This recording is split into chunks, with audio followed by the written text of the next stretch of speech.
सर्वोपरि मेरी महारानी, सर्वोपरि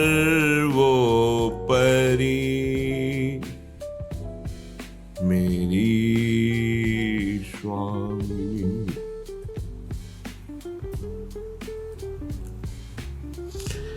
जीत लियो घनश्याम लाड़िलो, घनश्याम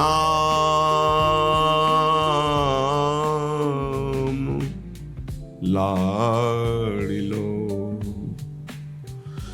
जीत लियो घनश्याम लाड़िलो, स्वबस एक रसदानी, सर्वोपरि मेरी महारानी, मेरी महारानी। ललितादिक संग सखी सहचरी, शिवृंदावन रजधानी, शिवृंदावन रजधानी। ब्रह्मा विष्णु शंभु सनकादिक, ब्रह्मा विष्णु शंभु सनकादिक, महिमा ने को न जानी, सर्वोपरि मेरी महारानी। यन्नारदादेश शुकैरगम्यं, वृंदावने वंजुल मंजु कुंजे,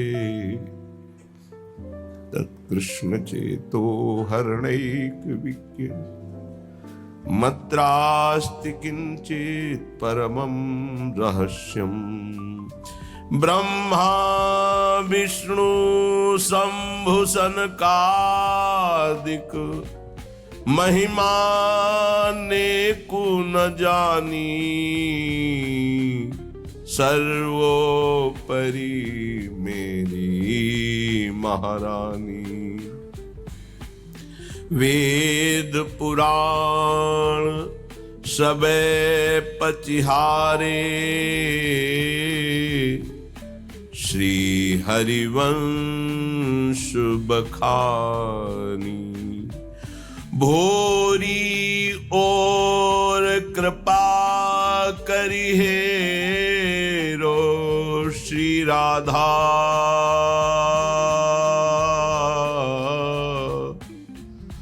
श्री राधा।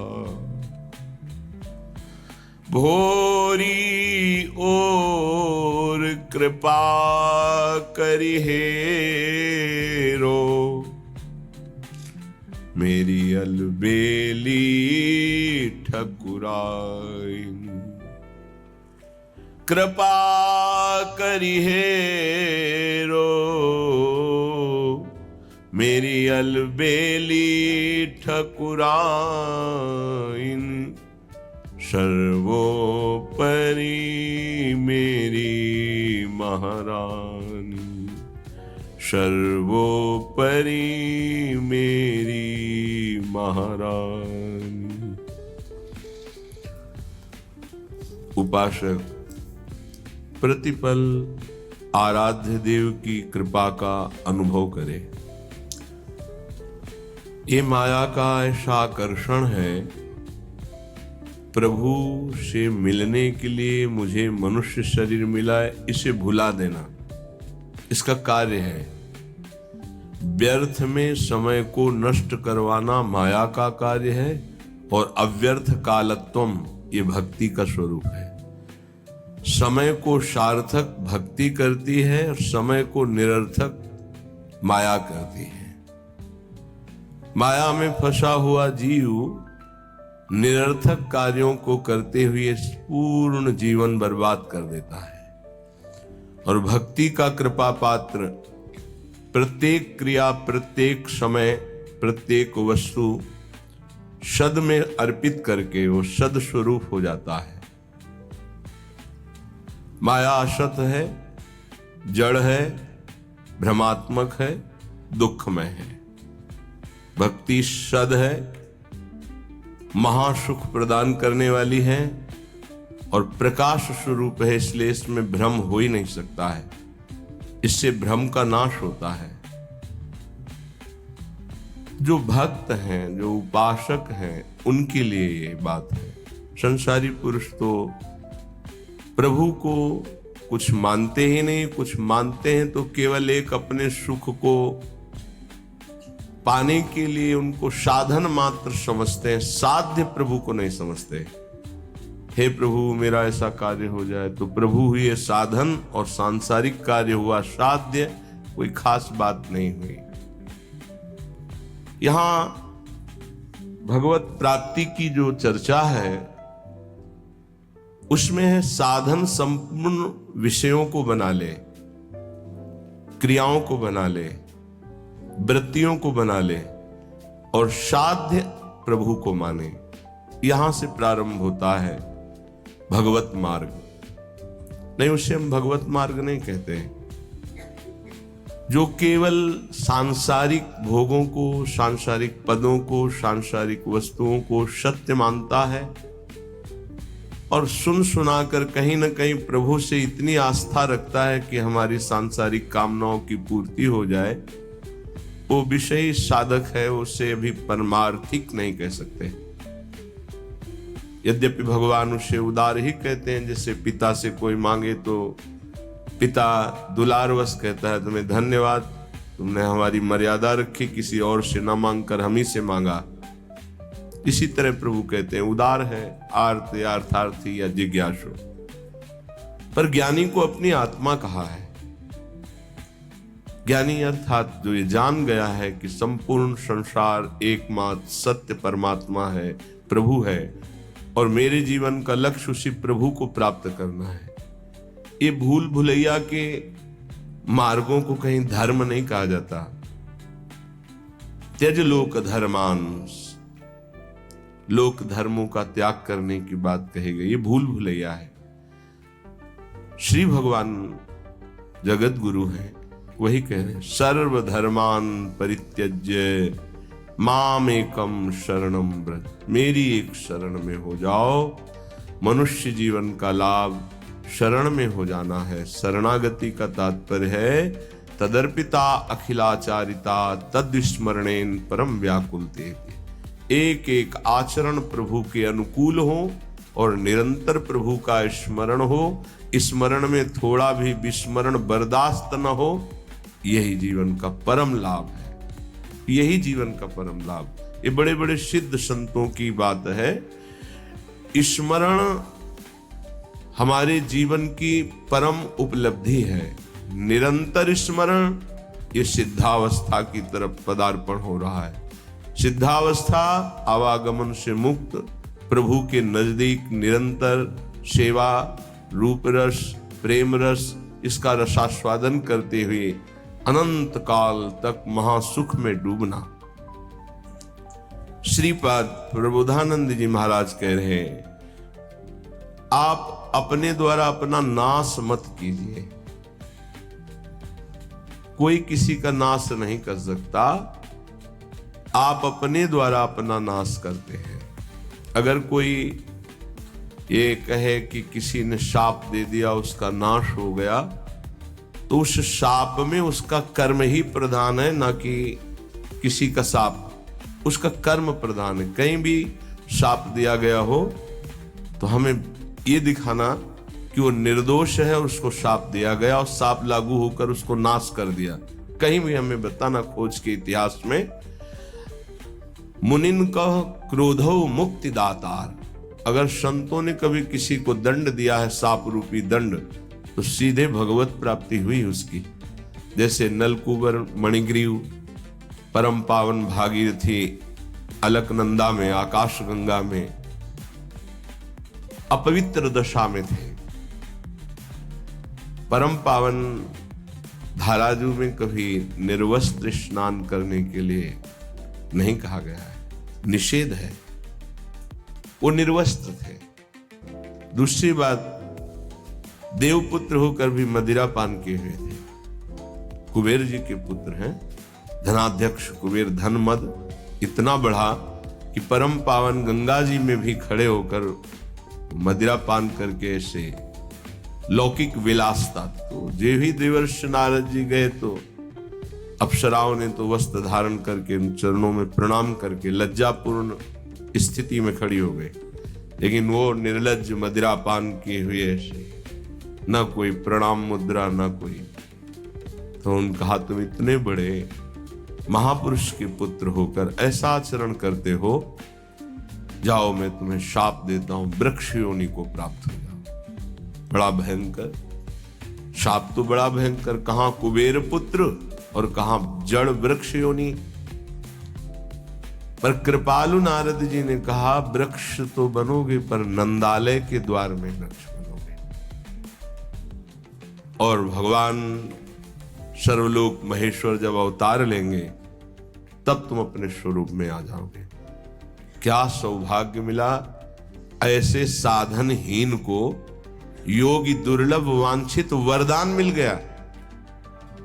प्रभु उस नारद जी की बात सत्य करने के लिए जब मैया ने ओखली में बांधा तो ओखली घसीटते हुए वहां पहुंचे और दोनों वृक्षों के बीच में फंसा के ऐसा झटका मारा, दोनों वृक्ष गिर पड़े और उनसे दिव्य पुरुष यही नलकूबर मणिगिरी प्रकट हुए और भगवान का दर्शन, भगवान के वचन, भगवान का स्पर्श प्राप्त किया। क्या ये शाप है? विचार करो। ये शाप नहीं, ये तो वरदान से भी श्रेष्ठ है। अगर कोई हमें शाप भी देता है तो हमारे कर्म का मार्जन होता है, हमारा कोई नाश नहीं कर सकता, हमारे कर्म ही हमको दंड देते हैं। इसलिए कह रहे, ना हंता ममते वृथा कुरु सखे, देहालय स्त्रियादिके, छित्वा दुर्जर श्रृंखलम गुरुगिरा, ते मोहमात्रोदितम बृंदारण्यमुपेत्य शीघ्रमखिला, नंदैक साम्राज्य सत् कंदम कंदफलादिवृत्तरनिशम, तन्नाथ लीलाम स्मर। ना हंता, हे भाई तुम्हें जो मानव देह मिली है इसका तुम नाश मत कर दो। ये नाश किया जाता है क्या? जो पराई माताओं बहनों की तरफ व्यभिचार वृत्ति, जो दूसरे की धन की तरफ अपहरण वृत्ति, भोगों को भोगने में सुख वृत्ति, देहाभिमान पुष्ट करने वाले पदों की लालसा, ये सब अपना एक तरह से पतन किया जाता है और इसी संसार में उन्नति मानी जाती है। उन्नति है इंद्रियों को शासन में रखना, मन को प्रभु में लगाना, यथालाभ संतोष स्थिति रखना, हर कर्तव्य को भगवान की सेवा समझना। हम अपने द्वारा अपना नाश ना करें। ना हंता, अपना नाश मत करो। कोई तुम्हारा बाल बांका नहीं कर सकता, तुम्हारा कर्म ही तुमको दंड देता है। किसी व्यक्ति की बुद्धि में बैठकर या कोई घटना रूप या तुम्हारे शरीर में रोग रूप या परिस्थिति रूप तुम्हारा कर्म ही तुम्हें दंड देता है। विश्वास कर लो, कोई दूसरा त्रिभुवन में नहीं है जो तुमको कष्ट दे सके। इसलिए जो तुम्हारा देह है, जो घर है, जो स्त्री पुत्र आदि हैं, वृथा में इनमें अहम और मम बुद्धि करके अपना नाश मत करो। बहुत से परिवार तुमने छोड़ दिए हैं। योग वाशिष्ठ में प्रसंग आता है चूड़ाला जी का, और भी बड़े महापुरुषों का आता है। वो सरस्वती की उपासना करती थी रानी। जब उसके पति युद्ध में मारे गए राजा तो बहुत विकल हुई, तो अपनी प्रिय सखी सरस्वती जी का स्मरण किया, आकाश स्थित हो गई और उसने कहा मेरा सहयोग करो, मैं इस समय बहुत व्यथित हूं, मुझे ऐसा ज्ञान प्रदान करो जिससे मैं अपने पति के वियोग को सह सकूं। मुस्कुरा दिया सरस्वती जी ने और कहा तुम मुझे अपनी सखी कहती हो फिर दुखी हो रही हो, कितने तुमने परिवार छोड़े तुम्हें पता है? बोले नहीं, मुझे तो यही लग रहा है मैं पहली बार जन्म लिया हूं, ये मेरा पति है ऐसा। आओ, तो उनका सूक्ष्म शरीर उनके साथ हो गया, स्थूल वहीं गिर गए। कितने जगह ले गई, ये देखो पूर्व जन्म के तुम्हारे अमुक अमुक नाती पोता परिवार, ये देखो यहां तुम पिता थे, यहां तुम पुत्र थे, इस घर में तुम अमुक थे, याद आ रहा है तुम्हें? तो सरस्वती जी ज्ञान देती जा, हाँ हाँ हाँ। अब इनका कोई परिचय तुमसे है नहीं, ऐसे उस जीव का तुमसे कोई परिचय नहीं है, वो कुछ समय के लिए केवल तुम्हारा पति। बहुत बड़ी ज्ञानी सिद्ध महापुरुष हुई, योग वासिष्ठ में बड़ी विशुद्ध चर्चा ज्ञान की है। ज्ञान मोह का नाश करता है, उसका मोह नष्ट हो गया। ये जो हमें मिला हुआ परिवार है केवल भगवत प्राप्ति के लिए मिला हुआ है। गृहस्थ धर्म और विरक्त धर्म अलग अलग मर्यादा है। पत्नी पुत्र परिवार आदि की सेवा रूपी परम धर्म करके नाम जप करते हुए भगवत प्राप्ति करनी है। शरीरों में मोह नहीं करना है, आंतरिक बैठे हुए प्रभु से अपनापन करना है। यहां प्रभु से कोई मतलब नहीं, केवल शरीरों से प्यार किया जा रहा है, इसीलिए दुर्गति हो रही।